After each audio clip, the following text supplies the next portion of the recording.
champs in the rave. Crowd go mad with the baseline drops. It's a vibes in ting, no skank in the rave. We're skanking the rave. Roll with coke, no champs in the rave. Crowd go mad with the baseline drops. It's a vibes in ting, no skank in the rave.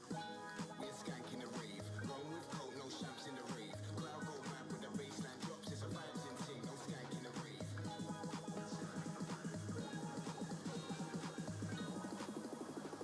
Vibes in ting, no skank in the rave. We're skanking the rave. Roll with coke, no champs in the rave. Crowd go mad with the baseline drops. It's a vibes in ting, no skank in the rave. We're skanking the rave. Roll with coke, no champs in the rave. Crowd go mad with the baseline drops. It's a vibes in ting, no skank in the rave. We're skanking the rave. Roll with coke, no champs in the rave. Crowd go mad with the baseline drops. It's a vibes in ting, no skank in the rave. We're skanking the rave. Roll with coke, no champs in the rave. Crowd go mad with the baseline drops. It's a vibes in ting, no skank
in the rave.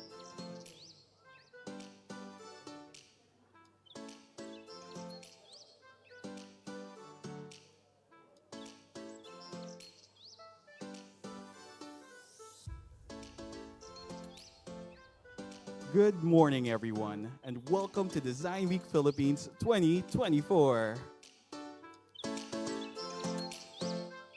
Building on its legacy since its inception in 2011, Design Week Philippines returns this year with the theme Unearthing Islandness, exploring what it means to design with and for our islands, and reflecting on how local communities, indigenous practices, and maritime consciousness can inspire design solutions that resonate globally while still remaining rooted in local narratives. Before we begin, the Design Center of the Philippines and Design Week Philippines would like to thank the Department of Trade and Industry, Our program partners, Film Development Council of the Philippines, National Commission for Culture and the Arts, Center for International Trade Expositions and Missions, and Globe. Venue partners, Yuchenko Museum and the Cultural Center of the Philippines. And to our media partners, Adobo Magazine, I Saw Design, Kanto, Purveyor, and Art Plus.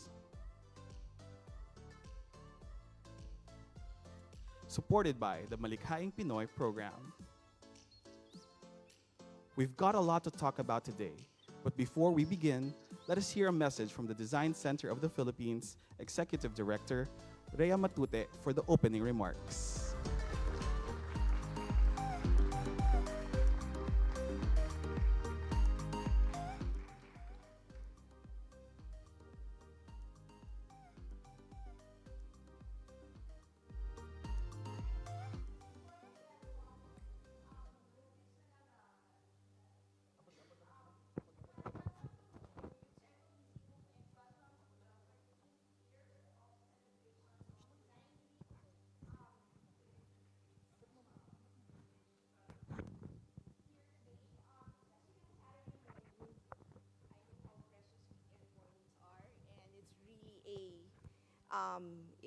It's heartwarming to us that the work of the team has gotten you out of bed and brought you here to the Yuchenko Museum.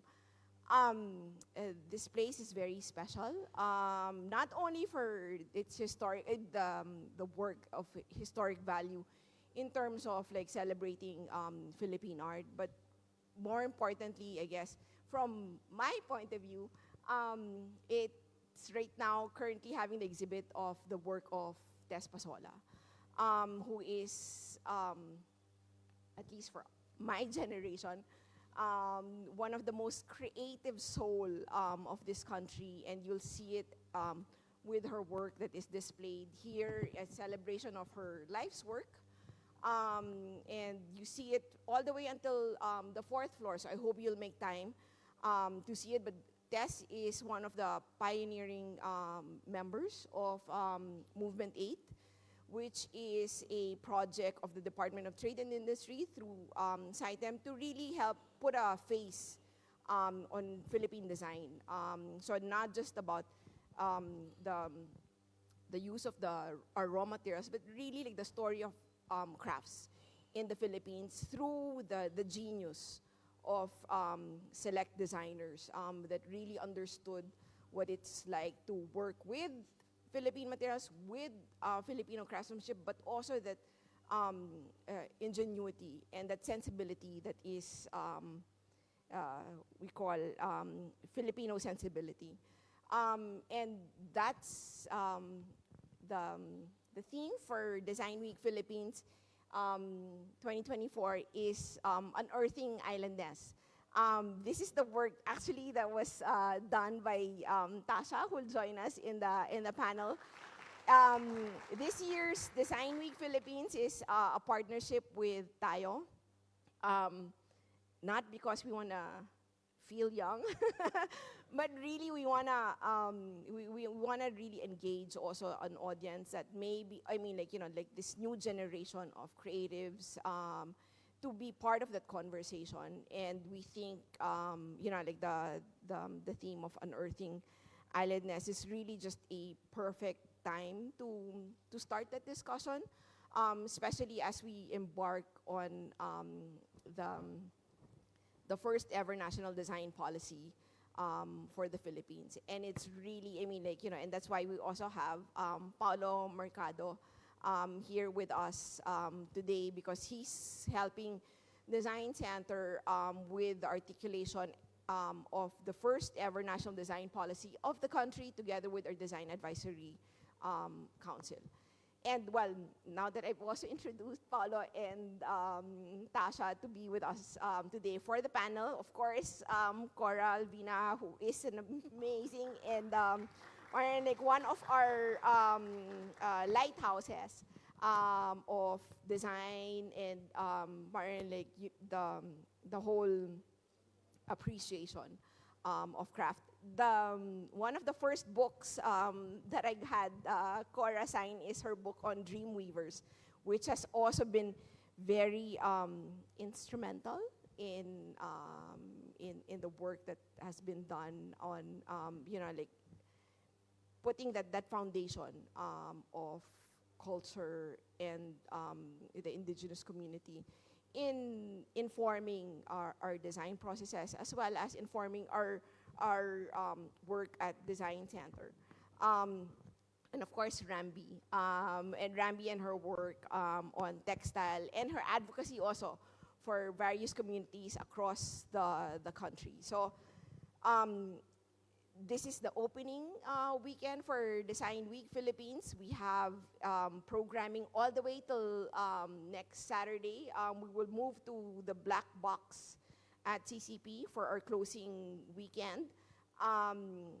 We will discuss the details of our closing weekend, as well as our whole 8 days of activities, not just Design Center, but all the creative and design communities across the country that is joining us in the celebration of Design Week Philippines. So I hope you'll follow these activities. We have activities all the way from Baguio to Mindanao, to Siargao, all the way to Siargao. So I hope you'll follow. If you can't join them in the islands, I hope you will follow them on Facebook and wherever platform that they'll be sharing their work. So with that, I won't explain na the Unearthing Islandness, because that's the whole discussion also today. But I just wanted to welcome you all to the 13th year of Design Week Philippines, and thank you very much for joining us today. Thank you, Design Center Executive Director Rhea Batute. To our audience, don't forget to tag us in your posts and stories with our official hashtags. Hashtag Design Week PH 2024, hashtag Unearthing Islandness. Today, we're here at the Yuchenco Museum, one of the landmarks of art and heritage appreciation in Makati, to officially begin Design Week Philippines with the State of Philippine Design, the first among several activities for this week. This session, aligned with the overarching theme Unearthing Islandness, will delve deep into how Filipino designers, researchers, creatives, and policy experts are crafting a future that draws from the nation's archipelagic environment and cultural heritage.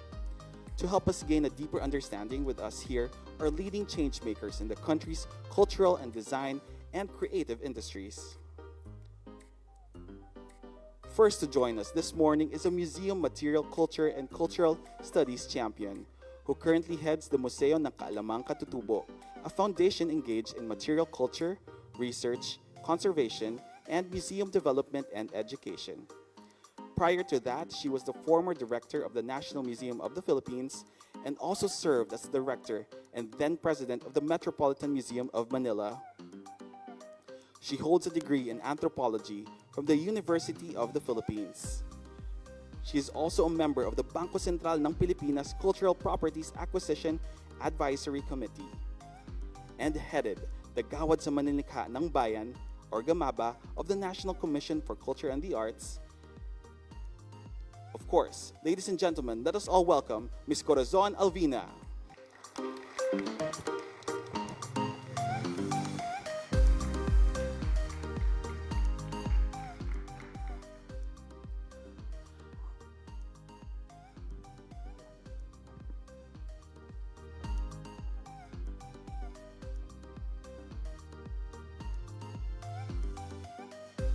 Our next speaker is a seasoned international marketing and advertising leader with close to 25 years of experience in the field. Throughout his career, he has specialized deep expertise in the areas of consumer and shopper insights, creative and communications, media strategy, digital marketing, strategic brand management, brand architecture, shopper marketing, design thinking, and innovation management. His passion for consumer behavior stems from his psychology background and extensive research experience. He is also an expert on creative economy policy for inclusive development in emerging markets, having served instrumental in the development of the Republic Act number 11904, or the Philippine Creative Industries Development Act, and founded the Creative Economic Council of the Philippines. Let us all say hello to Mr. Paulo Mercado.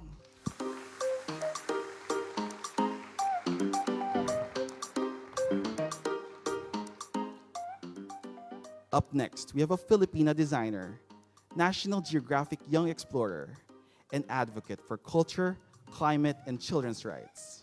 She has worked with notable organizations and leading companies such as UNICEF, Save the Children, World Wildlife Fund, Oceana, PLDT Smart, Museo Pambata, the European Union, the Arts and Culture Creative Industries Block of the 18th Congress, and is one of the leads for Southeast Asia 30 by 30 global campaign for nature with National Geographic and WYSS. In 2018, she co-founded Tayo, a multidisciplinary change agency and design studio grounded on culture and collaboration for positive ecological and societal transformation. Please welcome Ms. Natasha Manyosa Tanhutco.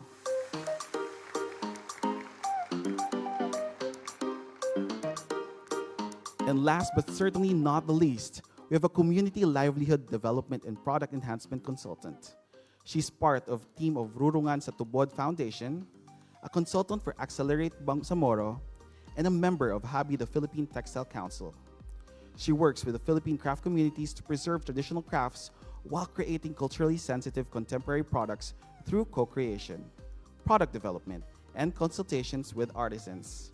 She also believes in crafts as a form of empowerment, helping artisans use their own design knowledge and locally available natural materials for inclusive growth through trade. Please join me in welcoming Ms. Rambi Katrina Lim.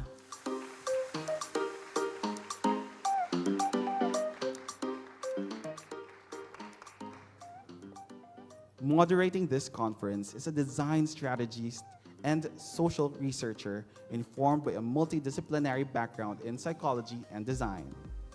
Currently, she is the strategy director at Dapat Studio, a Filipino design studio entirely dedicated to designing for social impact. She is also currently taking her MA in social psychology at the University of the Philippines, Diliman, where her research, informed by Psikolohiyang Pilipino, explores the role of design in cultivating ginhawa for Filipinos. Everyone, let's all welcome Ms. Karina Abola.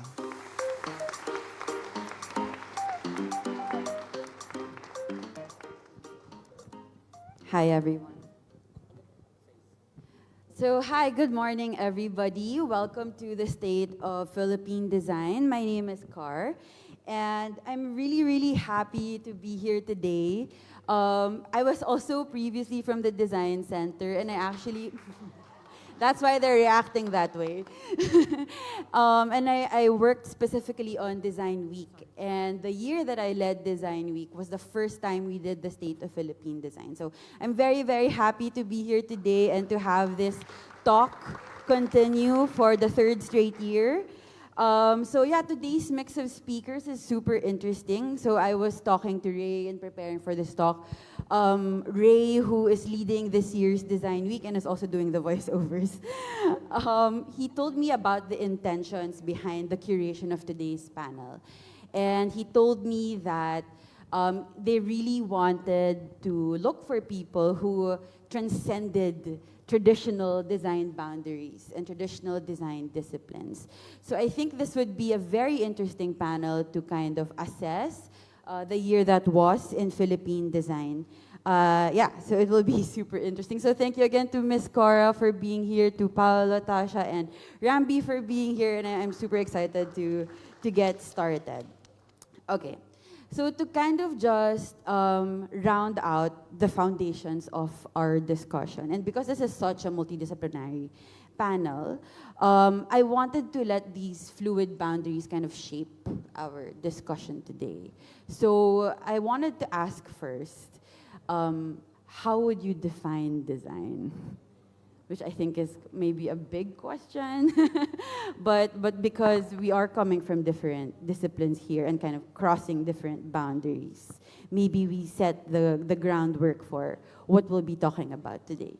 So perhaps Ms. Cara can go first. Well, a design is a plan. But if it is a plan, you are reacting to something or responding to maybe a situation, an environment, a need, mainly a need that you would like to address. And then you make the nuts and bolts, you make the lines, you make the surfaces of that, but with a consciousness about the entire ecosystem of what you're going to build it in.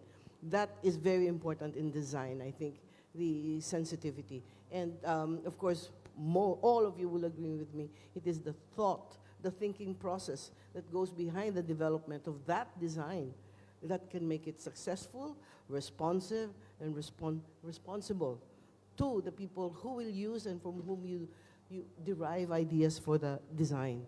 As an anthropologist, of course, I have sensitivity about the rights of the katutubo and the integrity of our designs, not only the designs as manifest in the material culture, but also the design of the structure of the community and of the culture. I think, so it's an entire thing. It's not just thinking of something to draw, to make, to craft, but an entire ecosystem itself. And I think design has to have a responsible ecosystem.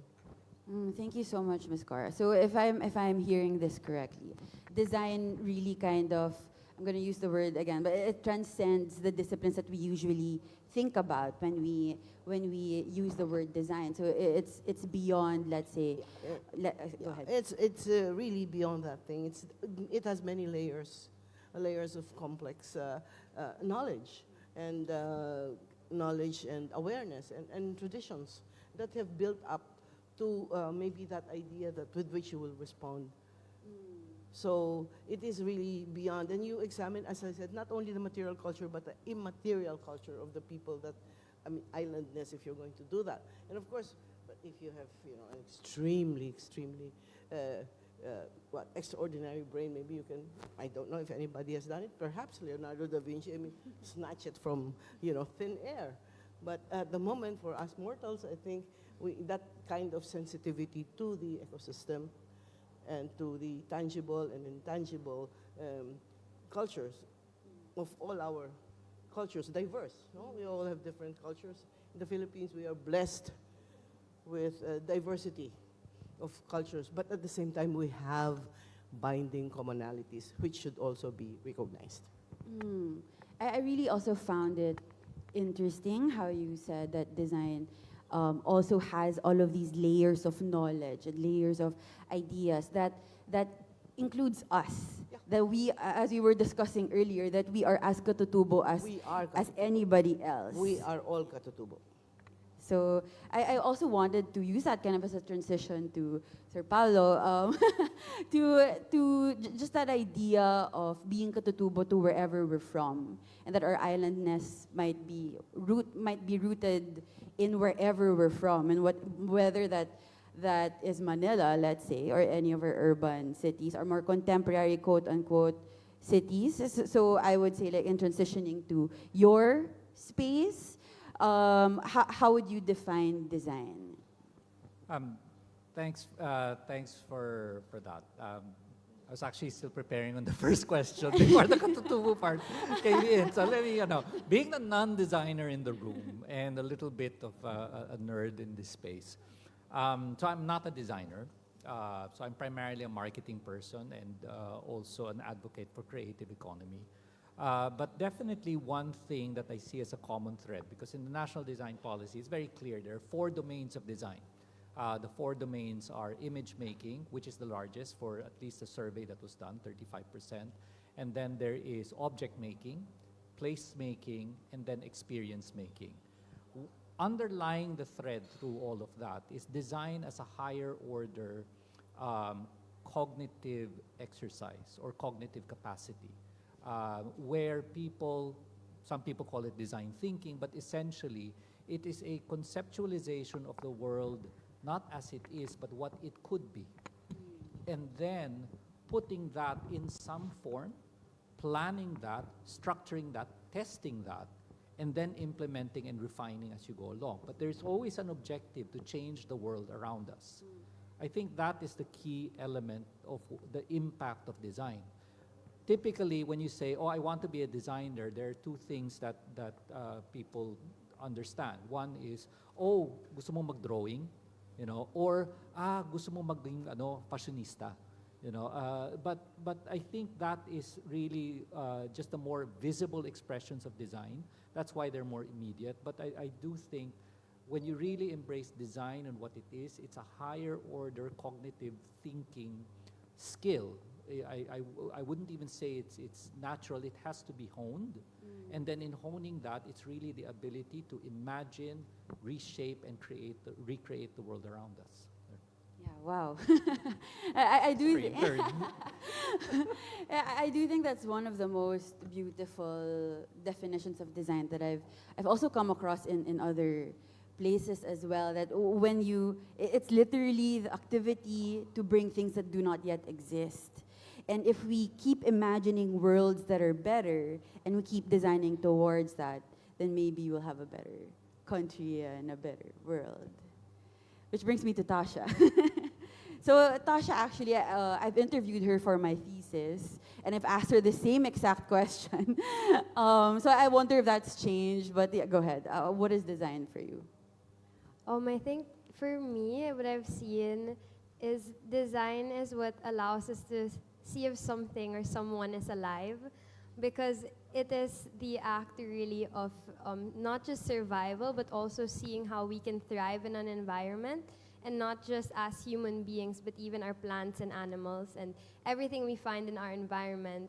What makes something breathe, or ginhawa, what makes that possible really is design. And I've really seen that come to life in a lot of the work that I do.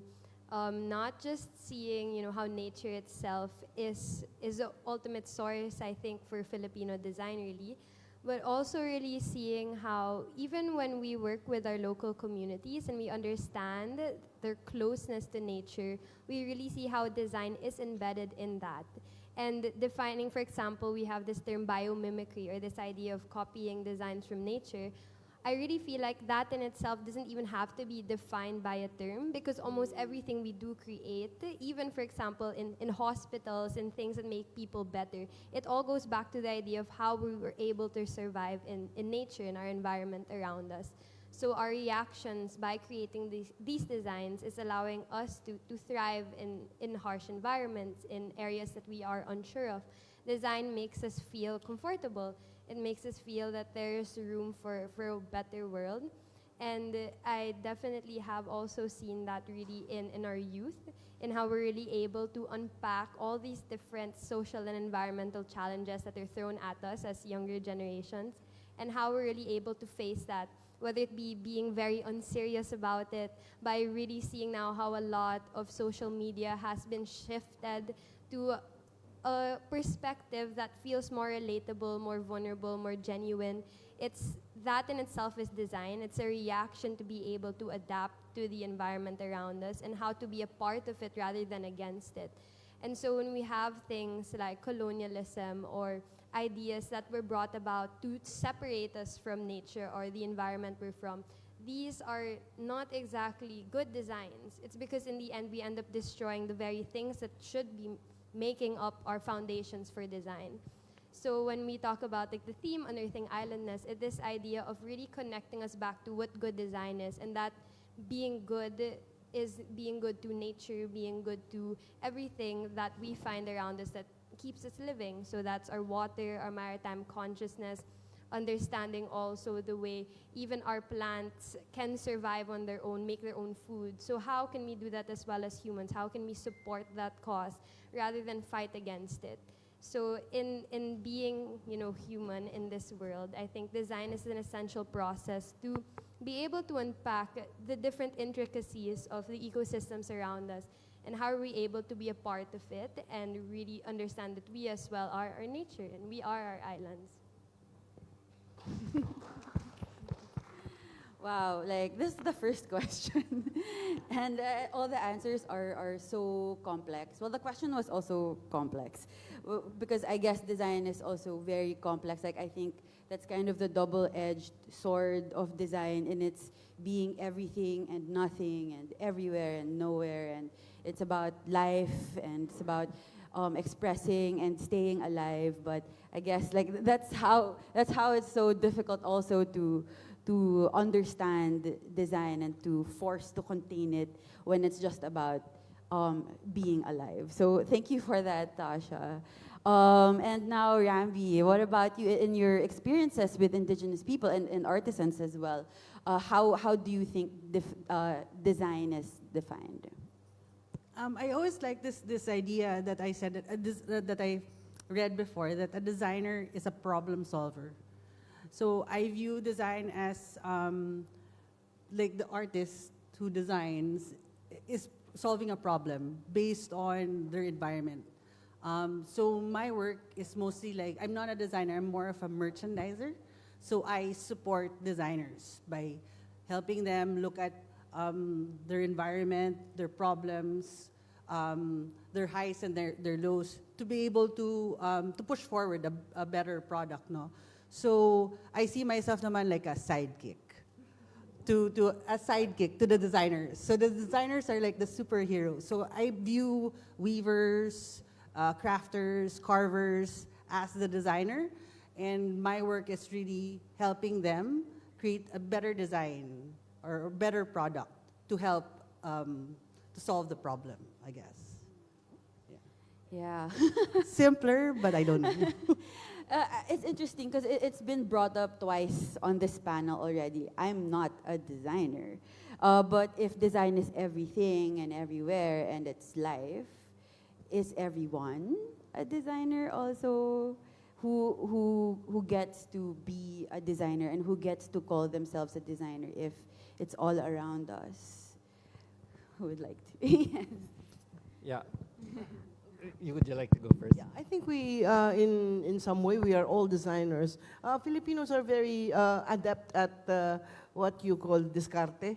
Somebody discussed that in a previous roundtable, which was run by Marian Pastor Roses, no? That all of us know that discarte. So all of us are designers in a way in trying to solve something and being able to cope up with the things that are thrown. You need design so that you can move efficiently.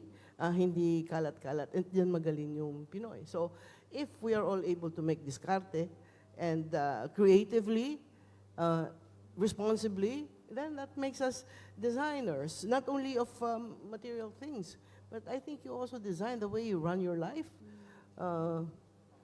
And you said problem solver. I was talking to Frege Abading, the book designer, and he says that is, you know, this is venturing into another field, but that he says is the problem with some book designers. They show their whatever, you know, their personality, but actually, you are there as salbabida. You help the reader read the text better. You know, so I think it's all of that. We are all designers because we don't want to make ourselves miserable. We want to make ourselves better. So a recognition of the ecosystem, a sensitivity to the culture that you're working within, including your own, your family, then we are all designers in that manner. This was the hottest debate last August 16 when we were doing the workshop for the National Design Policy. So the members of the Design Advisory Council were there, plus current and previous Design Advisory Council, as well as the design industry stakeholders, of course, Design Center team. It was a really hot debate because I had a little map in terms of the impact and who should the design policy impact. And I put there, you know, very simple designers. I said, but aren't we all designers, you know? And then the room was literally split. On the one hand is that everybody has the capacity to design, to problem solve, etc. But at the same time, design is a skill.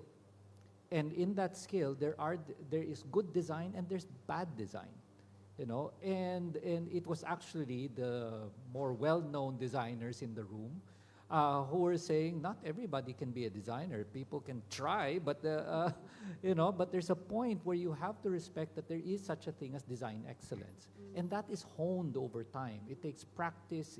Like everyone has a capacity to sing. But there are people who sing badly and there are people who sing well. Everyone has a capacity to dance. There are people who dance badly and there are people who are excellent at it. And design, I would say, is the same. There is the innate capacity, human capacity to problem solve, but there are some people who will solve the problem more elegantly, more efficiently, and better than anyone else.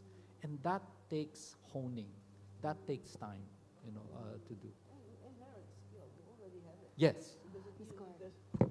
There's nothing to hone. That's Yes, going yes. to be a problem. But I think, the dichotomy here, not dichotomy, but also the issue here would be designing something probably that is intangible, as I said, social skills, etc., as opposed to where you really need a design would be the application. I mean, you're designing a building, it's going to crash if you don't have any skill, and other things that may deteriorate or disintegrate on you. Yeah. But I think on the other side, just on the other side, of course, there are people who are better at living than, Yes. even without honing. I mean, they just have this instinct. But Yes. as I said, Absolutely. that skill should be inherent also and truly developed and nurtured by several layers of people around you and the institutions, I think. May I just add one more thing? Sorry. Yeah, sorry. Sorry. The old people. We in have the time. room, We have time. We have time. It struck me from the earlier question and then this one also. Who is the designer? It's just an image metaphor that I have because I'm looking at those circles over there. Design is really quite interesting in the sense that imagine three friends. Two friends are always the opposite and they fight, and there's the one who is the best friend in the middle who actually blends the group. The two friends who are sort of opposite each other are art and innovation. Art is expression, etc. No, innovation is, tech and whatever. And then you have design in the middle, who's actually friends with both. And there's this dynamic of design that really makes it very flexible. And and I think that's a precious part, not only in the definition of what is design, but who is a designer. And that ability to bridge both innovation and art, that's extremely rare. With a view to the future. Yes. I mean, always. Yes. Mike. To look into the future with that sort of thing, it's not just in the present. Because in the long run, what will be the impact? What will be the effect? And how you will influence the next designers and thinkers and, other people around. But these are good designers. Yeah. Those who are able to think of. Maybe we can't Long-term. Think long-term. assume that everybody thinks that way. For the designers who think long term, maybe that's not something that I think maybe this panel, in your experience, it may be something that you do quite naturally. But I wonder if it's something that all designers do. But anyway, okay. Or Wow. perhaps they Yeah. hope to. I mean, if Yes, they think that something has been so functional and usable. For instance, the designer of the font Helvetica, would he have imagined it will be used for exit in toilets, etc.? But I think he had that vision that I want Foresight. my Foresight. He had foresight that I want this used by many people, everybody, and for all sorts of things, for marriage contracts and sewage covers.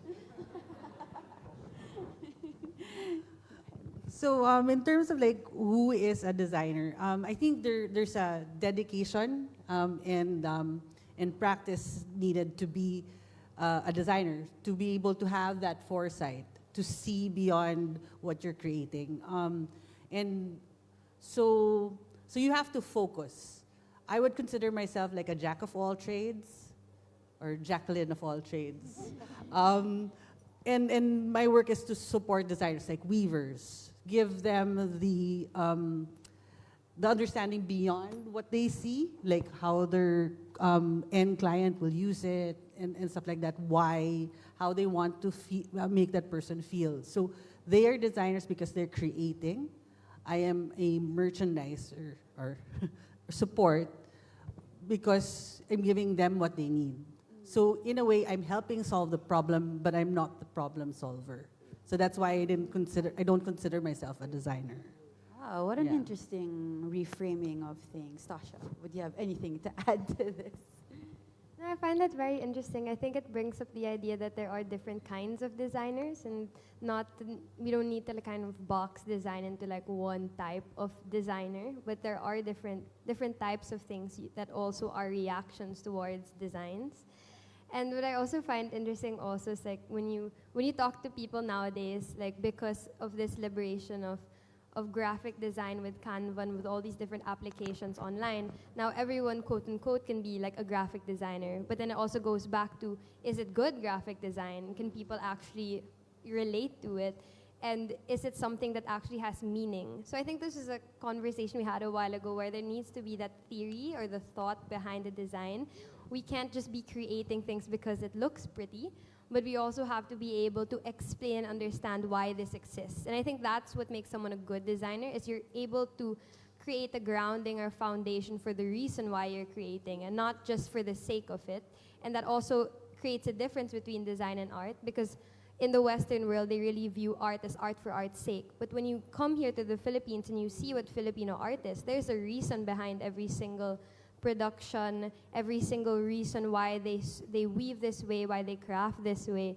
And so when we talk about like the traditional arts, I feel like this idea of art for art's sake is a very like Western concept. Like here in the Philippines, everything has a reason and a meaning why they really, create these types of basket weavings, why we have these textiles. It isn't just because they felt like it, but there's this higher spiritual consciousness that allowed them to create for the universe, for something deeper, and which is why the Filipinos so good at creating also minuscule things, why we're also really masinsin, really understanding why these things happen. And young people nowadays love to question why are we doing this? Why have previous generations left their earth like this?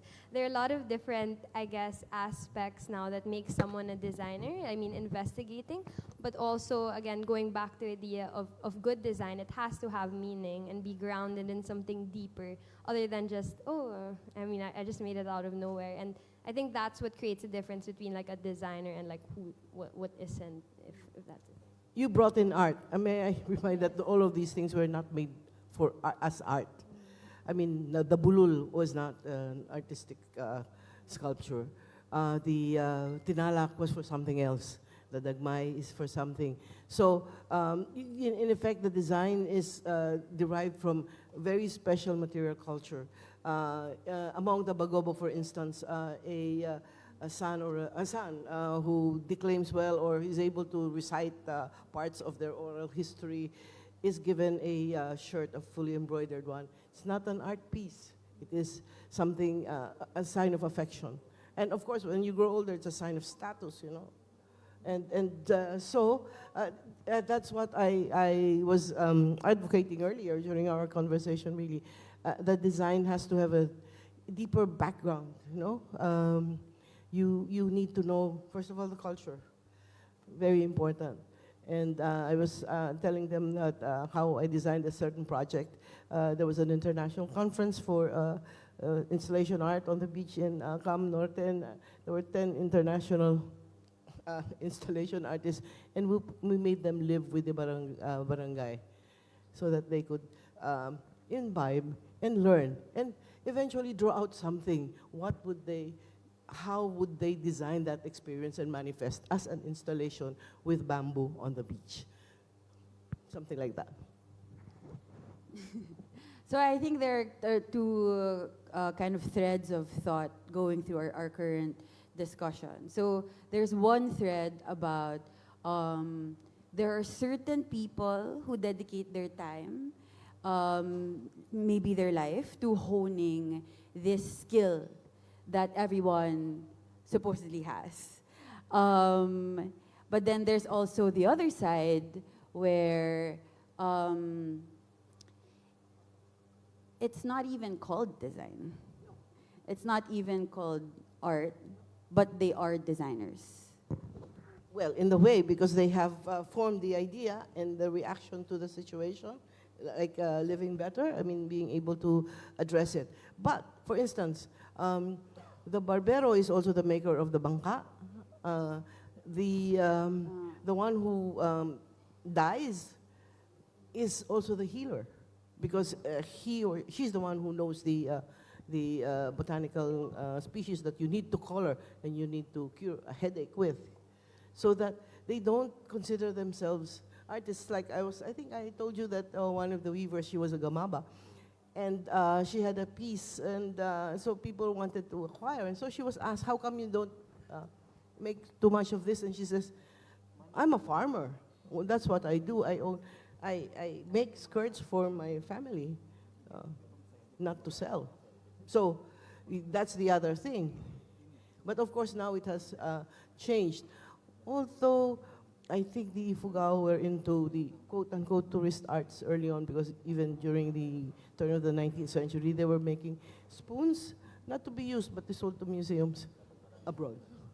So design, art, craft, handicraft, you know, many things, but they all need design in the lifetime, or the cycle of whatever it is that you manufacture.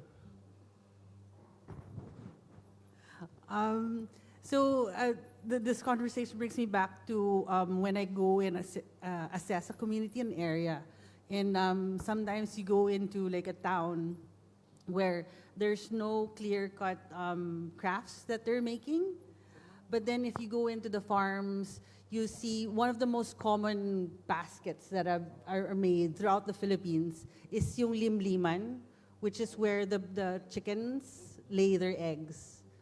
And usually an area's limliman comes from one farmer who decided to make a basket out of, let's say, the palapa of the nyog, from the fords of the coconut tree.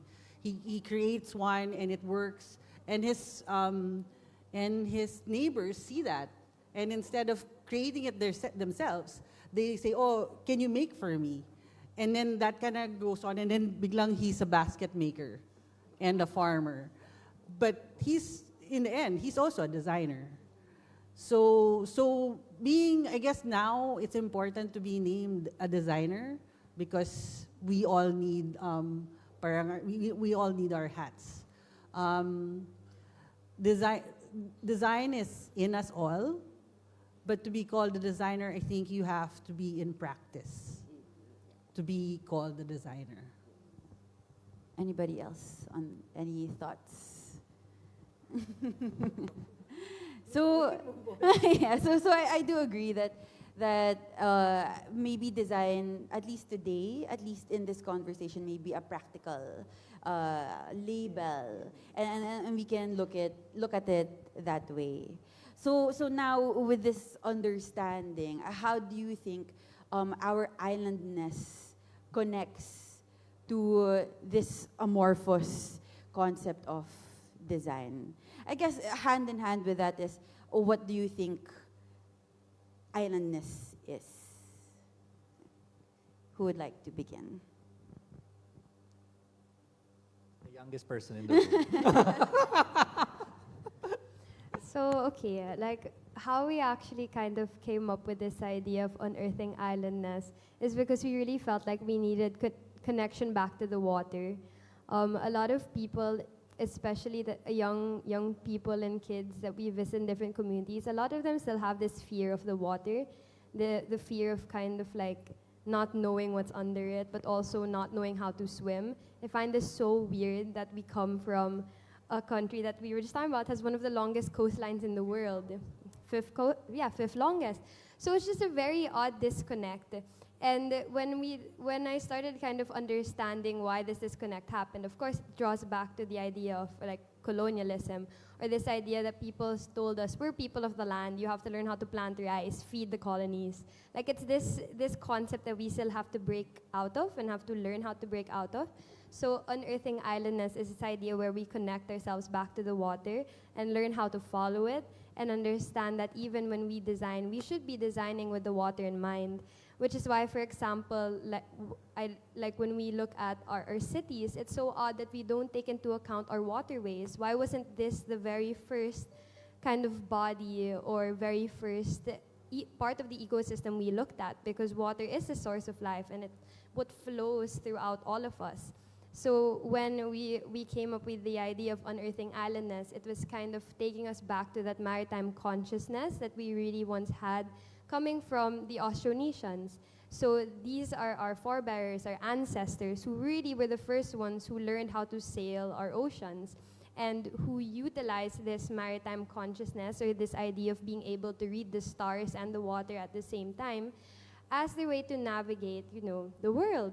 So why are we so afraid of the water, and why have we created this very big gap between the water and the way we design?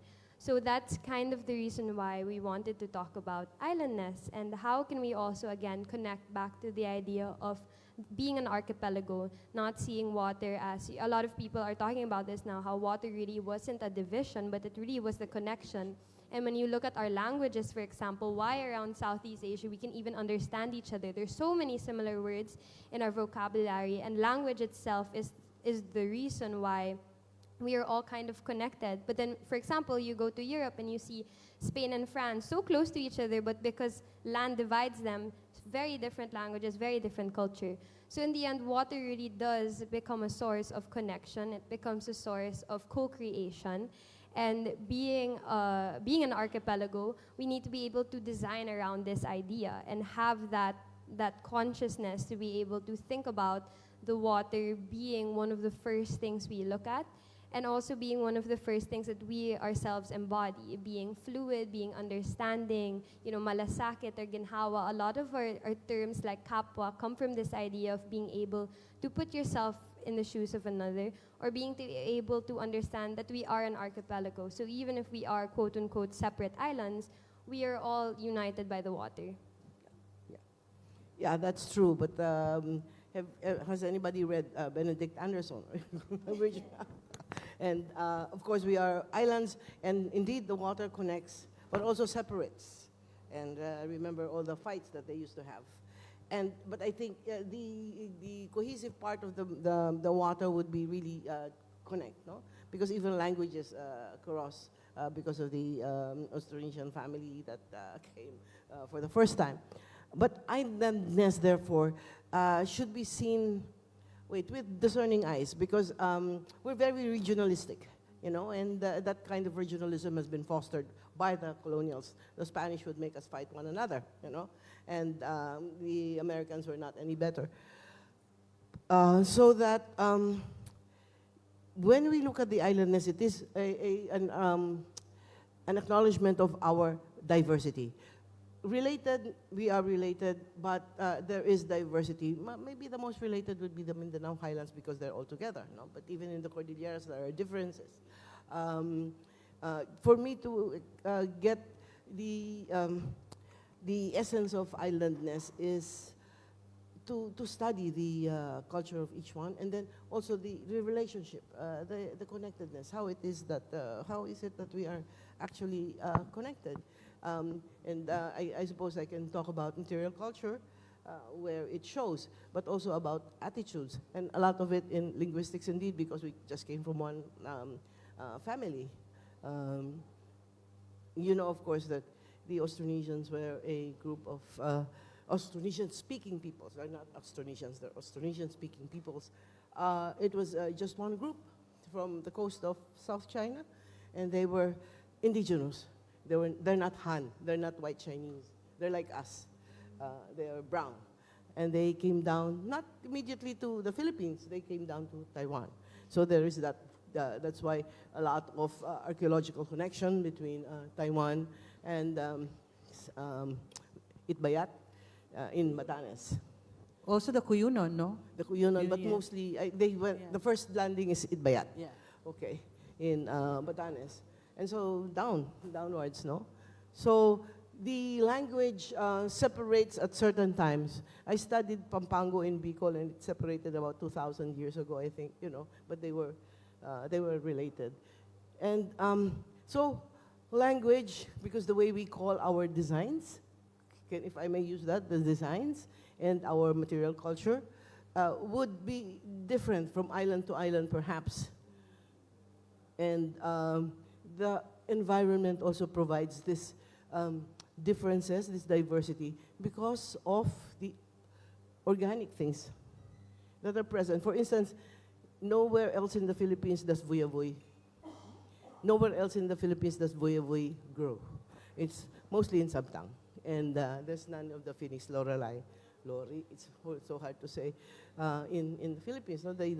They don't grow as much. And so the making of the headgear is concentrated in Batanes. So these are different, what do you call that, impulses from the islands. And that is what we should look into, but most especially also how they deal with climate change, the environment, and of course, how they deal with the onslaught of globalization so that we do not become homogeneous. And that's difficult to stem because of social media. And so how do we keep ourselves apart and yet one?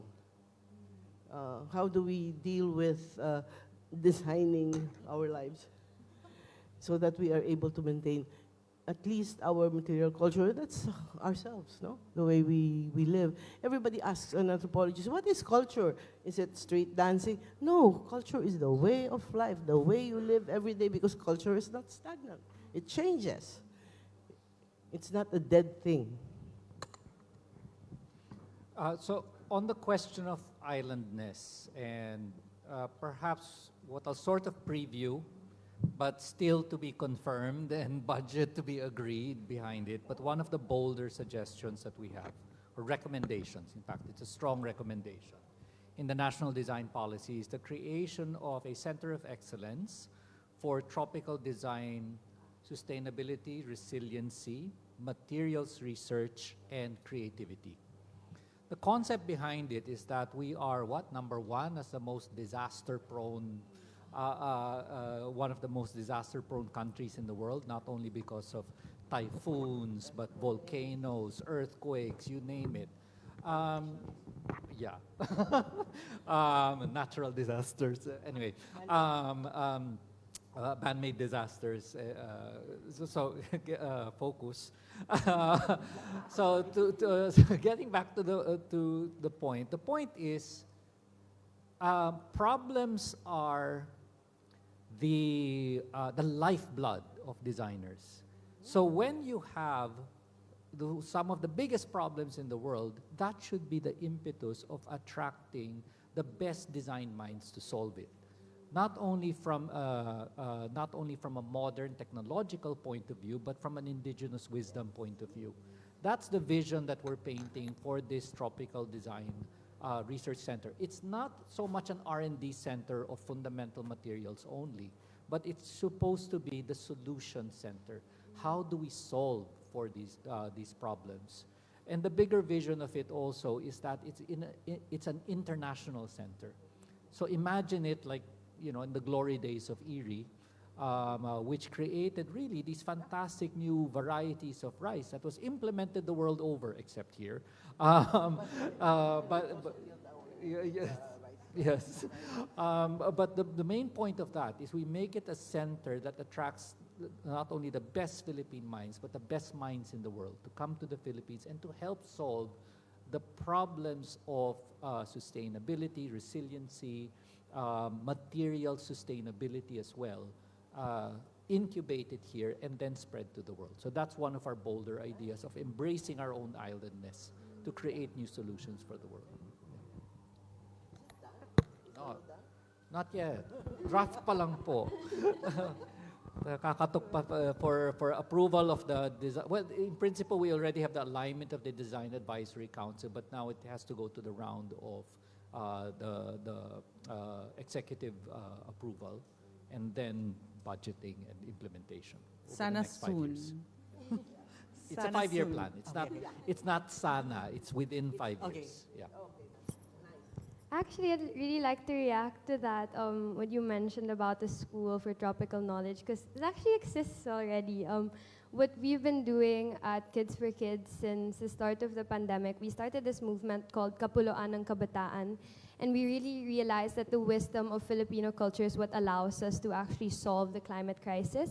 And we were doing a lot of typhoon relief.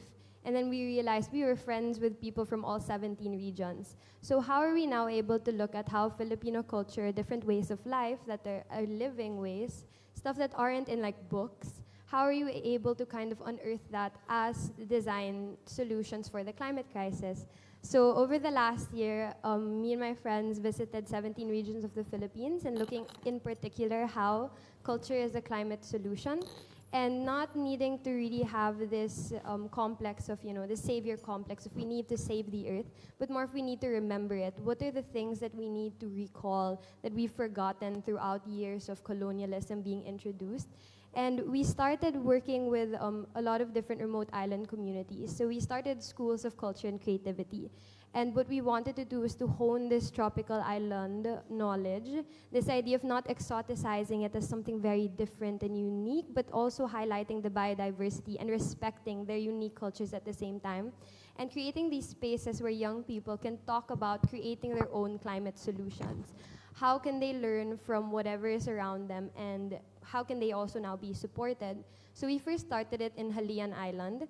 Halian Island was ravaged by Typhoon Odette, completely covered in waves. And the news was that the island community passed away. So the mayor and the priest was going to come to the island to do mass burial, but they arrived and everyone survived.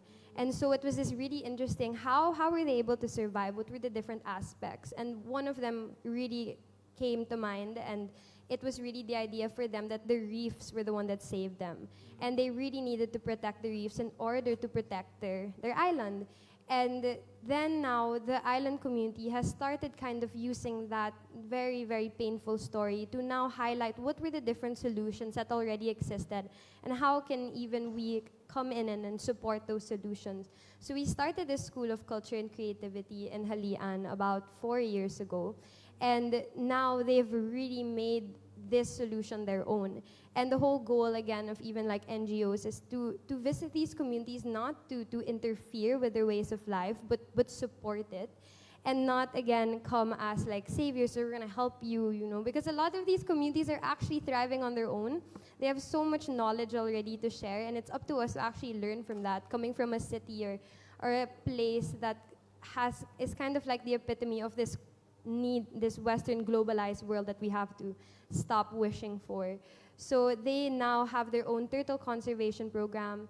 They are now teaching kids again how to navigate the waters, how to identify different coral reefs, what are the ones that can be replanted, which are the ones that can't. A lot of the kids now do coastal cleanups on their own. And a lot of these kids are just already starting their own initiatives without even, having to kind of like ask permission from their parents, because they realized this was something they could start doing even at a very early age. So at the very beginning, without even having, for example, to be in traditional school, you're already honing a lot of life skills just by giving young people the platform to really see that they themselves can be a part of this larger ecosystem. So we started doing this program in 5 island communities already. And together with our partners in the different regions that we've worked with, we really want to create more spaces for these schools of local knowledge that really act as direct, solutions to the climate crisis.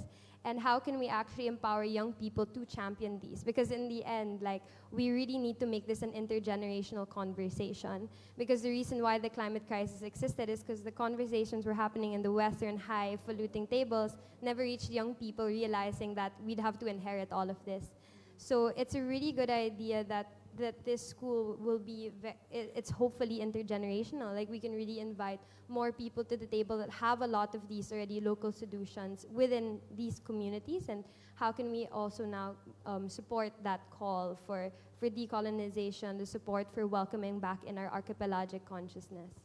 We'd just like to react to one of Pablo's words, resilience. I think that is probably one of our flaws or problems at the moment, because we are too resilient.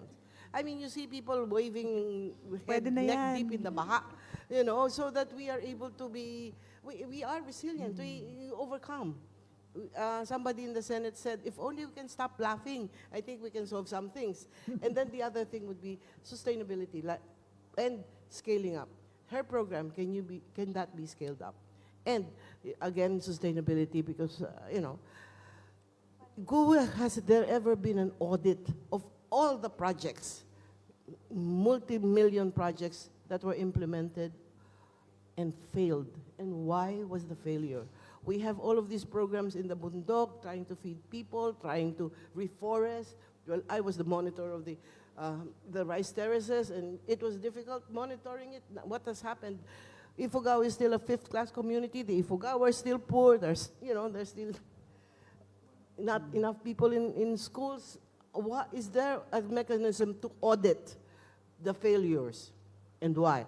10 years ago, we ran a conference at the National Museum, all the curatorial projects that failed and why. I mean, I would just exhibits, etc.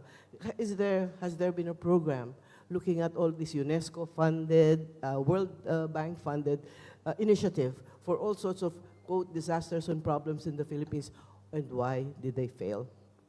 I think that's very important to do an audit, so you learn from the mistakes of that. And again, as I said, can that be scaled up? What do you think? The schools? Baka scaled out, parang spread Yeah. out, Yeah. rather than scaled up. I think the thing with the Philippines is that we're so parang far apart. But though the water does bring us all together, I think that even in our crafts, let's just say like in our textiles, no, there's textiles all over the Philippines. There's probably about 35 traditional weaving communities around the Philippines per area, but all their weaving is different. It's different. You have like down south in Sulu, you have tapestry weave, which is the shabit. Then you go all the way up to Ifugao, and you have the binodbodan, which is the ikat, which is similar though to the Tiboli's tinalak, but still so different. I think what makes us have that islandness is also our adaptability. Like we have so many migrant fishermen who've moved around the Philippines in this last century.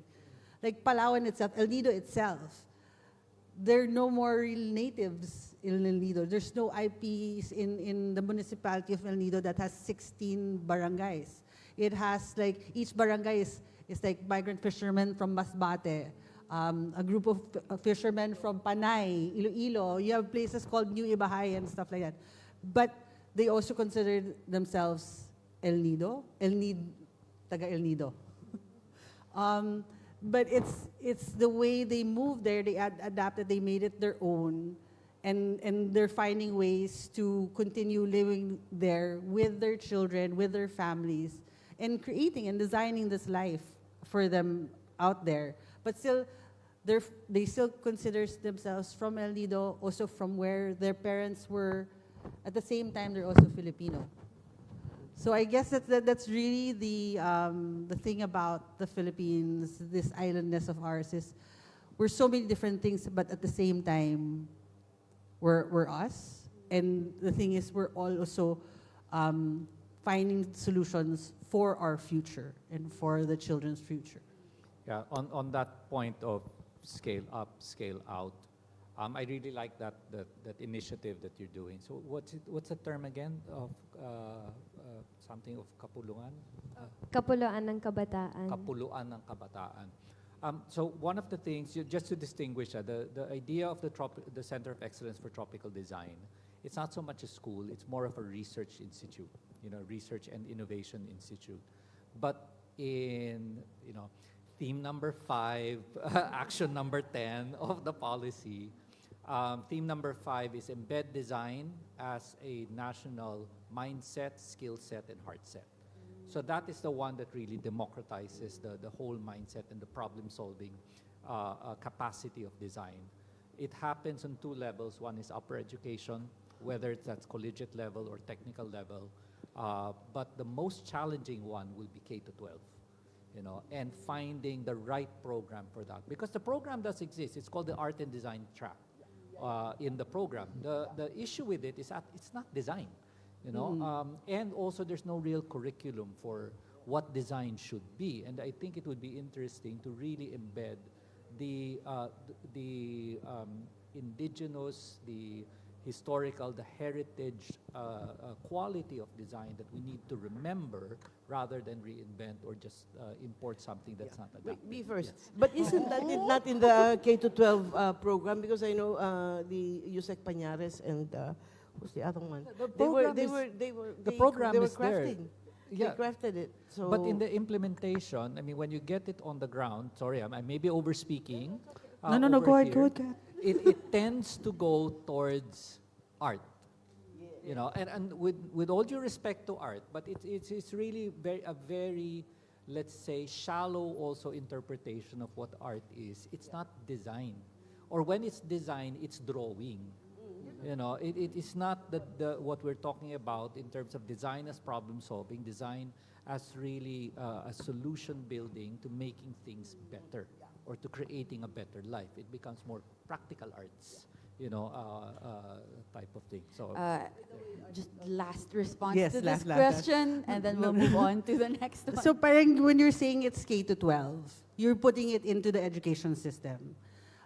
So my question, is that going to adapt to their own concept of art or design per area? Because NCCA with TESTA did develop a TESTA accreditation for weavers, wherein you bump up and then you get a certain pay grade if you go through this section.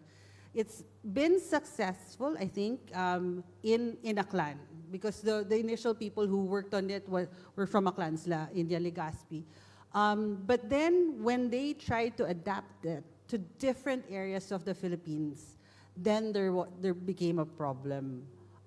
So like for example, in Sulu, one of the weavers that I'm working with was asked by the local TESTA if they're willing to be an instructor so they can have that in Sulu. She said no, because at one point she wasn't sure if she had, I guess, the credentials to be able to teach, or maybe the support of the community. Another one is that suddenly that area, Gimbalagasan, that's where the root of weaving in Sulu is from, considered it their own right. And by teaching people outside of their own community, you're already diluting that idea. So in a way, but this is like scaling to the K-12. And I think there has to be more conversation on a local level in terms of where it's going and why it's being done. I think that was TESTA's mistake in Sulu. It's like they just came up to someone and said, "Oh, magturo ka." But what we really have to talk about is why it's important. I guess there's a lot of disconnect all the way down to the grassroots, no? And it's something that we should always think about. So it seems like when we say to unearth our islandness, when it comes to design, it seems like it's unearthing and acknowledging our diversity and unity also as a people, and approaching it with this very nuanced acknowledgement that it's not a blanket acknowledgement, that maybe also design is about problem solving. It's the double-edged capacity of Filipinos to be madiskarte, to be resilient. So with all of that in mind, the main question for this discussion is actually, what happened to Philippine design in 2024? And how do you think design as problem solving, design as discarded, design as diverse, etc.? What do you think happened in design in 2024? And how would you kind of assess that? Manifested how? The market, the in how you would markets, define the products that were produced, in what sort of context do you want that explained? I guess this is why I know. sige, go I have ahead, an example. Go ahead, yes. So in So 2024, I applied for a Binild Open Grant. So the title of my project was the use of Philippine silk in Tausog Shabit weaving. So what I was able to do is, so the Tausogs were weaving. They started weaving this textile, this tapestry weave, like way back. They're saying that it came from India. And then they used to get the threads that they would weave through the Gujarat trade. This trade with China, India, and stuff like that kind of stopped before the Second World War. There are tales that they used to weave in Piña before the war, bago ang gera. But after the war, there was trade with China, and suddenly all the things that the Philippines was importing was something that had polyester. That's why majority of the weaves, the Philippine weaves you have, are made out of polyester threads because that is available in the market. So we wanted to find a solution for them to use Philippine silk. Philippine silk that has just started been producing in the Philippines, I guess in the 1980s and 1970s when the technology was brought in. Then we can't use it, and then because the weave of the Tausog is a tapestry weave, you need it to be tight. So there's stretch. So you cannot use the locally available cotton or silk because it will break. And they themselves won't want to use it. So Mariano Marcos State University, the Sericulture Institute, and then also OISCA in Bago City, in Negros. So they were producing 60 denier silk, which is a thicker silk, which is stronger. So I said, oh, possible. So we were able to get a grant from Binil to get the silk, and then to bring the weavers from Sulu all the way here to Manila. Then we had another challenge, was that the Tausog weave in 20 different colors. So we got, but this 60 denier silk is not something everybody uses. So also nobody would do small quantities of dyeing. So we sent it to Palawan where they use and they dye silk. So we did our 12 colors. We brought it to Manila. We had them set up the loom start to finish. And initially, madulas and everything, but it looked okay. Then we started weaving in the dead of summer, in May, like right before the opening of the exhibition. And because of the heat, because of the silk, because of the dryness, suddenly they're weaving and started like breaking. But in a way, they were also to be able to weave about 4 inches of textiles each. I had 2 weavers. And then we had to exhibit. And actually the pieces aren't closed yet. But one of the things that came out for me for that is we tried it. We looked at it. Maybe they said, maybe if we have like twisted threads, it would work better. Because we realized that you can't use just filament. You need something that's twisted so that kumakagat yung design. So they were able, as designers, to look at this and to look at solutions to create something. But in the end, it's sort of like a failure because you're just like, oh, we can't always do this. Because it's not, they're not sanay, it doesn't help the weaving process. But at least we worked through it to see maybe we have to do something else in the future, get some other threads. But I think in 2024, for me, it was also looking at the possibilities, working into it, and also for the weavers also coming out and saying, kaya pala namin to. Because before the program that we did prior to that, they didn't think that it was even possible for them to weave in silk. But through this process, they want to, and then now other people want to see how this experiment goes forward. So, because for me, one of the biggest problems of the Philippines is materials. It's really materials. Materials, how to process them, to use them, to have all these products. No? And I think this year for me was really about people being more open to all these challenges and and Binil giving me, yeah, try it out. For me, in terms of design, that was my 2024. So opening possibilities where perhaps it wasn't yet there. But still, Perhaps. being like, say, if you tell weavers like, oh, they're weaving in polyester, and then you give them another thread to use, like cotton or silk, their initial reaction is, no, no, no, we don't weave that.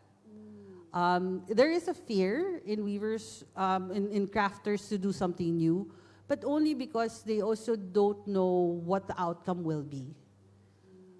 So for me, the win with the two weavers from Sulu was also that they had the courage and the adventurousness to say yes to this project and to actually do it. So I think that really is the openness. In 2000 and let's say in 2009, when Habi, the Philippine Textile first started, no, we were at the point where there was certain death for Philippine textiles, because there was like the weavers were in their 50s and 60s and even older. It had already skipped generations, and then now in 2024. We see younger and younger weavers and excellent at their crafts. So giving them the opportunity and the knowledge that they can actually do this, be a weaver, and not just weaver lang ako, weaver ako. So I think for me, I feel that now that it's 2024, I see a more openness in the artisans, in the artists, to explore and to be able to create. I think for the longest time, creation was, to be able to create, to design something new was a little bit hard for them. But I think there is more ease in the market, and also they know who is willing to support them, that they're exploring. And I think that's always a good thing for me. Wow, thanks, Rami. That was so beautiful. Just kind of opening up this world with them. It's so nice to hear how that has developed in the last many years. My design moment, as a non-designer, of 2024, which inspired a very specific part of the National Design Policy, is the MMDA PWD ramp. You see, remember that social media brouhaha of this PWD ramp created by, I don't know if it's, yes, it's in Quezon City. I'm not sure if it's in Kamuning. The one that it was so steep that you couldn't get a wheelchair up. Why is that important? It highlights that design is not considered in public works. That because a key principle of design is, first of all, empathy and user testing in the end.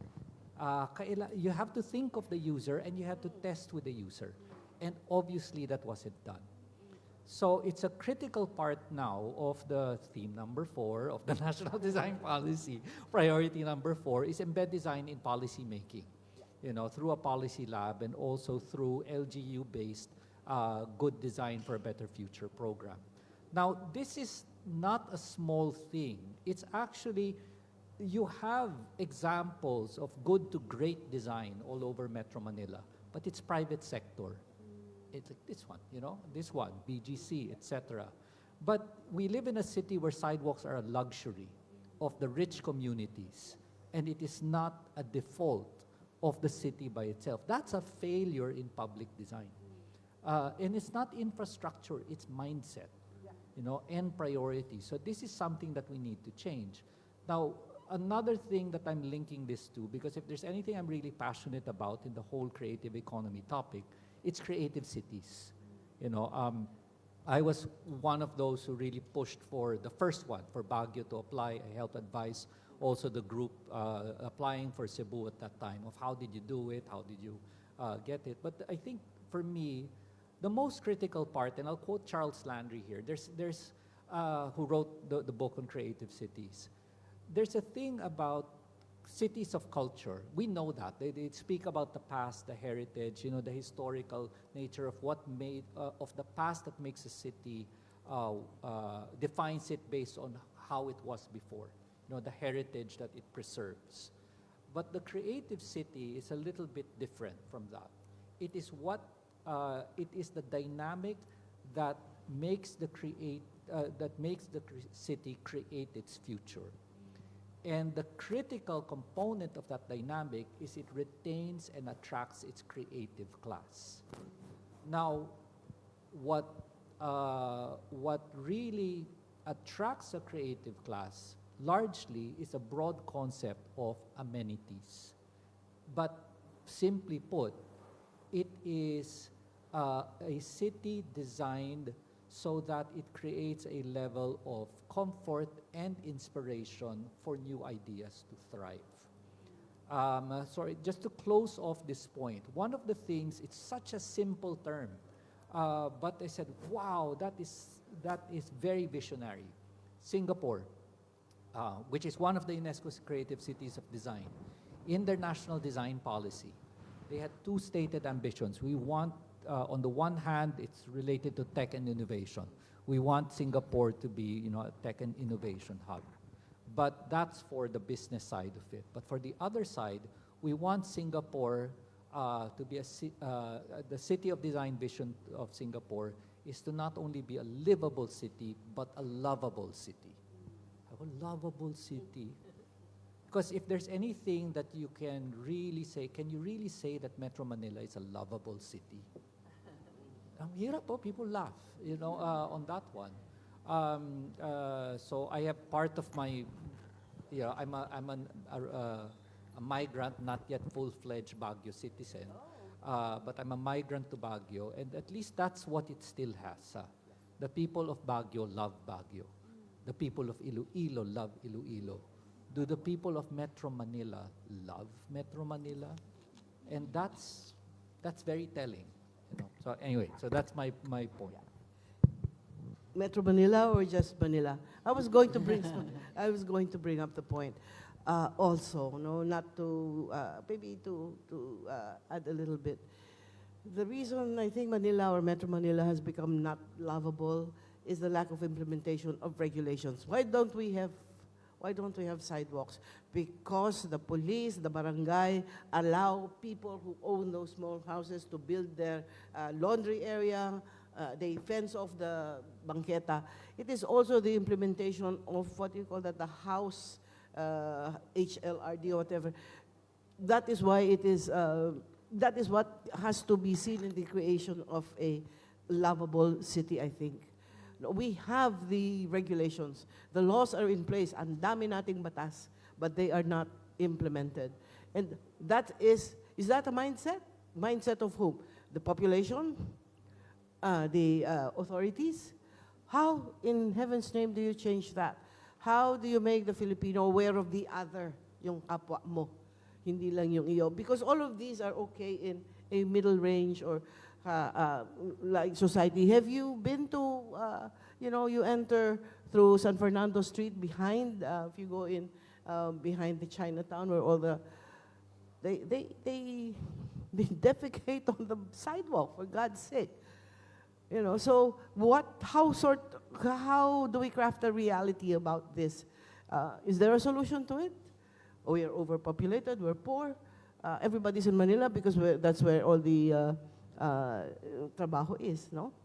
So that lang. No? Maybe in the crafting of this, the crafting of the design policies, something about linking up with the police or whoever about this matter. Because that's the reason we don't have, they have sporadic things, they chase the sidewalk vendors, and then they're back after the police is gone or after the lagyan na, sorry. But that is really the reality. It's well and good in BGC or maybe Makati, but try walking through Sampaloc. Just try walking through Sampaloc. It's very, very interesting because on the one hand, we had Rambi talk about design in 2020 for opening possibilities, and now it's opening questions. Yeah, in a very specific area of public governance. So you see how design seeps into Yeah. like the most. I really like the terminology mindset and heart set. So that's it speaks to the everywhereness Yeah. of design. Yeah. But Yeah. let me address the issue about what was designed for me this year. Yes, Okay. please. We are making a museum, a physical museum. So that is design, you know. And we have, of course, considered parking, sanitation, and everything. So that's not really, a big deal. And there's an architect and supervising people. But I'm doing a book right now with the esteemed book designer Frey Kabading. And our conversations about design really are, he says, I hate the word peg. You know, it's like everybody, ito yung gusto ko, ito yung peg ko. Doesn't anybody think anymore? But I think that thinking goes back to what I was talking about, knowing your culture, knowing what you're presenting in that book, including a knowledge of, you don't throw the entire family of all the fonts into the book, and kasi maganda ito, the letter na ito. There is absolutely no way of studying, because they're just there, nakakataranta. And he had a very telling thing. It's because of the teachers. So you go back to the teachers, no? They think in a certain way. The students learn to think in a certain way, and all their work look alike because he's been asked to, vet certain things. So he sees this, and he's actually a little desperate. And he's 82 years old, but he's one of the sharpest. He's one of the designers when he made the livery for the design for the MRT, and he explained every letter and everything that he did, why, the colors, the science behind it. Every 20 meters or whatever, there's a sign of the station, that sort of thing. But he says there's not too many people young ones, who think that way, and he thinks that it's about time we cultivate this sort of studying. I was telling you that I invited someone from the Havana School of Photography to the National Museum some years back. And I think Havana has the best photography school apart from New York. But from your first year, you don't hold the camera. You learn theory, philosophy, you learn theories about photography, image making, visual anthropology before you're allowed. Maybe some of our designers can go through a lot more theoretical things so that they learn to think and what to think about. Sorry. No, yes, it's a totally valid opinion, and it's very interesting because I do think there's this hunger for learning more about our culture, which is more palpable today, I feel, than in previous years. So I hope that despite that observation, I hope we are headed towards this. What I feel could be a very ripe hunger for. Yes, Tasha. I guess to answer the question about the 2024, I think there's a lot of healing that's happening. A lot of people forget we are quite a young, quote-unquote, nation. I don't really like that word, but there's so much history that we still have to unpack and unlearn, because majority of the time I remember being in school, we're always just taught about our colonial eras. Like that's it. They talk about the wars, they talk about why we lost, they talk about all these sad, very defining moments in our history, but it's all about colonization. It's always about like the heaviness of our very painful history, which we have to acknowledge.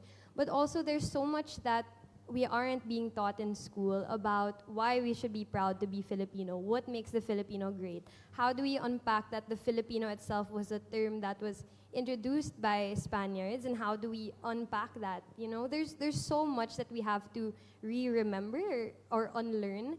So the reason, I guess, why I've used the term healing, it's because there are a lot of also open wounds that we forget to acknowledge, especially when it comes to trying to submit to Western or colonial thinking, or there's a lot of neo-colonialism happening. I mean, we're living through a genocide.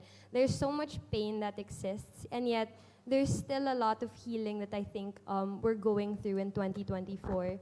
And I've seen in a lot of young people, I mean, how we try to adapt to this is being very unserious. I think if you go on social media right now, we're a very unserious generation. There are a lot of really heavy things happening to it, and how we react to that is people laugh, people try to find humor. So it's trying to find a balance now with this very big accessibility to knowledge, especially when it comes to, for example, like AI and all these things we talk about. But how do we now try to remember all these things that we're slowly forgetting? So going on the point again of theory or understanding your why, in our work in Tayo, we actually don't use Pinterest. That's our number one thing. No Pinterest, no pegs. We're not doing that because then you start just copying. And then you lose the whole essence of the idea of what makes someone a designer. It's we're able to imagine. We have to teach young people to dream again. I think this is like one of the biggest downfalls today, is a lot of people are now forgetting how to dream. They'll go on Chat GPT and type out something and use that. But even in our work, we don't use AI to do that because the human is capable of way more than that. And we have to stop submitting to all these introductions of very, very complex technologies that they'll say will save us, when in reality, it's up to us really to kind of counteract all these very, very destructive technologies that end up hurting our creativity in the end. So especially when a lot of people now talk about how it's so easy to be creative or to create, I mean with AI nowadays. In 2024, there's a lot of now trying to reconnect to our spirituality. So how do we bring that back, that higher spirituality that a lot of our ancestors had, for them to be able to create now all these amazing traditional crafts that a lot of us just now see in museums? So how are we able to kind of reconnect to that creativity that our ancestors had, and how do we kind of connect back to that idea of being one with our earth rather than an existing species that goes against it? And the whole reason why the climate crisis exists, it's because it's a white man in the Western world creating all of this, like to put it blankly. So how do we as Filipinos now use our culture to our best to unpack all of these things that are forced upon us to be quote-unquote civilized? So what I think we've been doing in our work in 2024 is, well, one, we are now opening Balayatu. So in the back of Museo Pumbata, there's an abandoned building that wasn't being used for many years. And Yatu meaning both earth and memory in Kapampangan. Our idea was to try to create a space where we can have archipelagical creation and tropical transformation and get young people and different generations together to talk about what makes us Filipino and how can we actually utilize that as being in this archipelago to our betterment or to our advantage. Because when you visit a lot of different places, we, for example, see like all these very, very oddly placed colonial structures. And when you ask them, what building is that? Oh, it's a municipality office. Oh, it's a government building. And it's so weird how our government buildings are the ones that actually counteract with their culture. Even when you visit, for example, NHA housing, we're not building communities. We're creating boxes for people to stay inside. So the whole goal now is to, again, unpack the idea of kapwa. How are you now becoming more aware about the other? How do we now talk about these values and introduce them to kids at a very early age, so when they become people in high power positions, they don't forget about these values that they've learned about growing up. And so through our organization, Kids for Kids, it's one thing we really like introducing to young people. It's giving them the platform to be able to explore the world, to be able to dream, so that when they grow up, they don't forget this aspect. And acknowledging that there is a lot of different, there's a privilege you need to be able to acknowledge dreaming or to be able to acknowledge foreseeing and hope. But when you look again even at everything that makes up our world, it all goes back to hope. To hoping that there's something better, there's something more. I read this article recently about even the makeup of our atoms. The only reason why they could actually connect with one another is because of hope. Like everyone goes back to that idea of a higher being of hope. And I really hope that more people, especially what we're seeing now in 2024, kind of connect back to that, to resonate with that, and not be afraid to explore that side of spirituality, not being like unorganized religion, but spirituality really being able to connect with the unseen, to be able to dream and imagine. And what's so exciting is that so many people around the Philippines have this need. I visited 17 regions, one community per region, and every single community had this essence of kaluluwa or diwa, or this inner spirit that connects all of them. And despite, all the different realities that come their way, it's this spirit that really allows them to thrive. So how do we, living in a very concrete city, not allow that to disappear? And how do we continue championing that? And what's really exciting is even I just came back from London. I did an exhibit in Museum of the Home, and we looked at different botanical specimens housed in Royal Botanical Gardens, at this whole exhibit. And we opened the exhibition not with a formal ribbon cutting, but with a ritual. We brought in different people from the local artists to go to London. And when we did that opening ritual where we connected back to our spirituality, we were so surprised to see the museum full of people wanting to understand how do we actually end up channeling this deeper understanding of ecology, of creativity. And it was so surprising because at the beginning of the ritual, my friend Alaga, who is the one handling the whole opening ceremony, he said, okay, in order to really make this ritual, let's acknowledge the privileges we have. The first ones to come forward, I'd like to call the people in power. He was trying to think of other words, but he just goes, I'd like to call over all the white people and all the men to come and be the first ones to kind of put down your offering. Because we need to be able now to even unpack things like the patriarchy. I mean, how do we bring back the Bailan, like the power of Filipino spirituality, and how we can learn so much from the Babaylan. We can learn so much from all these different things that the Western world has told us, oh, that's witchery, that's all these different terrible, scary things. But when you slowly unpack them, it starts to unearth actually all our innate connection to nature, and it doesn't anymore become separate from even corporate discussions, which is why when I'm in rooms with a lot of different formal businessmen and people, how do you now unpack this very rigid, boxed up colonial mentality? And how do we bring back in our Filipino spirituality? Because it's definitely possible, and I handle a lot of my lolo's archive. So he was National Artist for Architecture, Bobby Manyosa. And now actually seeing what he's been talking about, this conversation has been happening for many, many generations. And I feel like now young people want to take on this conversation at a bigger scale, bring it to how instead of, being on TikTok and understanding all these different, Western trends, how do we bring our indigenous knowledge now to that scale? How do we understand that technology, instead of, killing our spirituality, instead use it as a channel to make it progress? So I think that's one thing we've been trying to unpack in 2024. But I know there's a lot of things in one, but I hope that kind of helped facilitate. Yeah. But I would like to react also to that for three things. Number one, the reason we don't know very much is that prehistory is not taught formally. I mean, it's little things in a big, it's a little module in the teaching, and because history supposedly started when the Spaniards came, which is of course wrong, but it's very difficult to teach prehistory. Slippery slope, you only have linguistics and archaeology, and number two, it's very dangerous to romanticize, what we had. You want to bring back headhunting is fine with me, up to the 1936, it sort of determined peace among the Kalinga, among the Tingyan, but there are such things.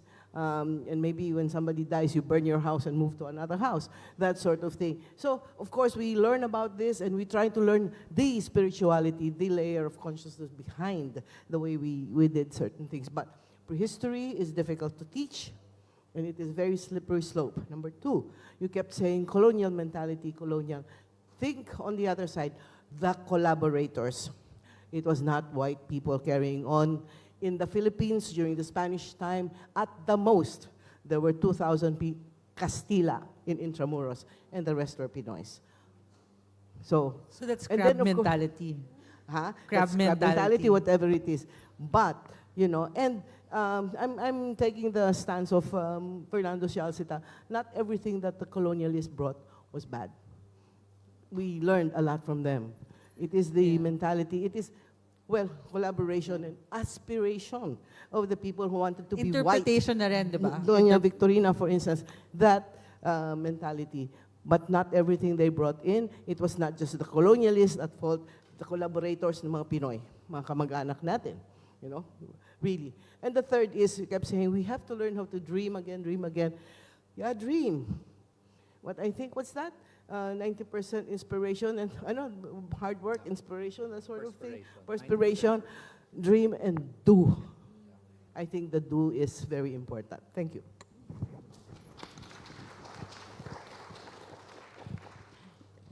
Quick wrap-ups from Paula and Ram. Mine lang is like we were talking about how to get like everybody on the same page. One of the things that I've been thinking about was pride of place. And when you say pride of place, it's not just like a physical space. It's also the history that comes around it. And in those areas that you see that parang they're elevated, it's the really pride of place. Like, I'm not gonna litter because I'm proud of this place and I don't want it dirty. That's happened like in Puerto Princesa. They became like the cleanest and greenest city. But that was a decision of everyone to do. Like the city government decided, okay, we're gonna be clean. We're gonna allot the funds to be able to keep things clean. But at the same time, what they did was they educated the citizens there. To the point that, like, 4 or 5 years after that happened, I was in Baguio. I was already living in Puerto Princesa. We were in Baguio for a conference, and then suddenly I saw a trash can. And I was just like, oh, better throw the trash that's in my pocket. I go there, and this entire group from Puerto Princesa go there, and then we're all there taking stuff out of our pockets. And that really is like, wow, kaya pala to. And that's the thing, is like we, as a community, should build on that pride to be able to move forward, diba? And that also includes complaining, diba? Complaining about that super steep ramp in the MRT, but also having people to support that claim, like, you know, not just being the lunatic complaining about all of this stuff, but at the same time having this community push forward so that so that changes can be done and voices are heard. I'm inspired a lot by what Natasha has been sharing, especially on the rediscovery and re-embracing of culture. So I'll share this in a bit of a personal way. My kids are third culture kids in the sense that they grew up for a long time outside the Philippines when we were traveling for my corporate work. My youngest son is who's 20 now, by the way. He's been the one most affected by a sense of cultural crisis and identity. But it's fascinating to see how he started to really discover himself in Baguio. He still considers himself as an outsider, but slowly appreciating the culture in very unique ways. So one of them, I was reminded of that story when you're talking about how we start the ritual, how we start the events, not with ribbon cutting, but with rituals. So I remember our first kanyao with the opening of not the opening, the anniversary of Mount Cloud. We just fascinated by that. And I remember also in last year's Baguio Creative City Festival, where another creative city from Europe was invited, and they had the kanyao, and the European visitors nearly fainted, just at the squealing of the pig being slaughtered with a wooden stake to the heart. It's very graphic, and it's done not in a very humane way, because that's the point. That's the suffering of the pig is the sacrifice. It's the spirit of the pig that goes out. Sorry, but to make a point to that. So that was his first culture shock, but also he leans into it. And his dream now is to one day become so accepted in the Baguio artist community, which he circulates in, and to be the one who slaughters the pig. No, because it's not anyone can do it. Yes, it's an honor. You have to be a very particular, respected member of the community to do that. He recently got 3 years ago, he got a tattoo, not from Wang Od, but from the niece of Wang Od. So he has it. It's a centipede around his wrist. And he's very proud of it, but one of his most, it's a design, so he's very proud of the design because he had asked for it. And then one day while walking, with the artist community, one of the artists there who was very drunk at that time, I won't say who it is, where did you get that? You know, the tattoo.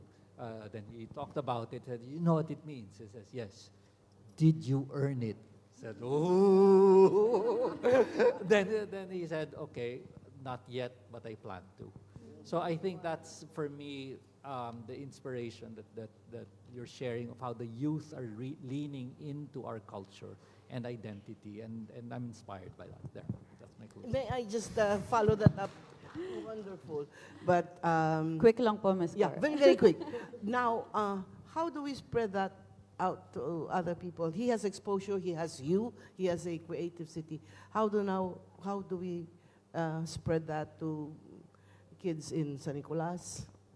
You know, places where they have no inspiration like you, and if we want to spread that, is that through education? I'm asking. I don't know. Maybe through TikTok, maybe a way, because I remember Ambeto Campos said, I'm going to spread history by TikToking. Oh, good. Maybe, well, not me, an anthropologist or the NCCA can do that, because that is truly wonderful. So perhaps we can close this super beautiful discussion. Maybe we can take that as like a challenge maybe for 2025. How do we broaden the possibilities, broaden the questions, reconnect with meaning and theory, reconnect with our healing, and reconnect with our spirituality, welcome it in our lives, so that maybe we can all have some pride in where we live, whether it's Metro Manila or wherever, so that we can love who we are and our islandness, and hopefully maybe manifest it in how we design. So thank you so much to our panel. That was the State of Philippine Design.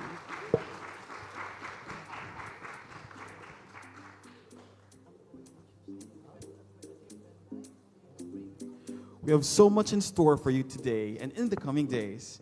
For more updates on all things Design Week, head over to social media, DTI Design Center of the Philippines on Facebook, and at DTI Design Center PH on Instagram. Thank you so much for all of your attendance. And once again, please join our Design Week Philippines community. We hope you can join us for the rest of Design Week Philippines 2024.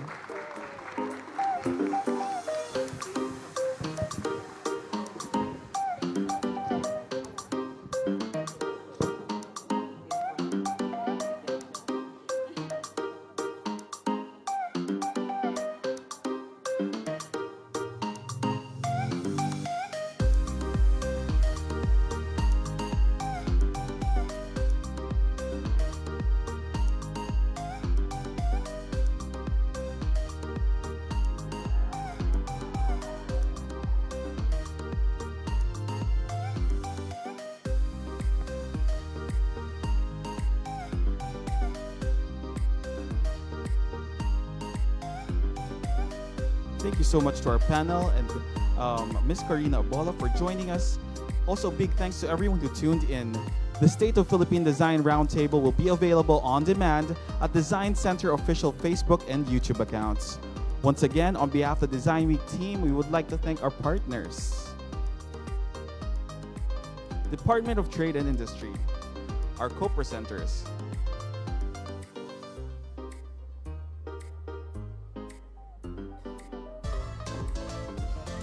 NCCA, CITEM, Globe, and Film Development Council of the Philippines.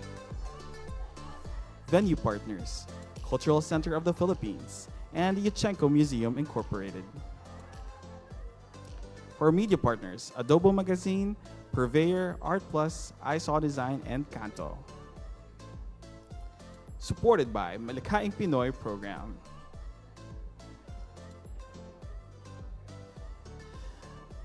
If you'd like to, calling all creatives, if you'd like to join our portfolio reviews, kindly inquire at our lobby area. Once again, calling all creatives. If you'd like to have your portfolio reviewed at 1:30 p.m.,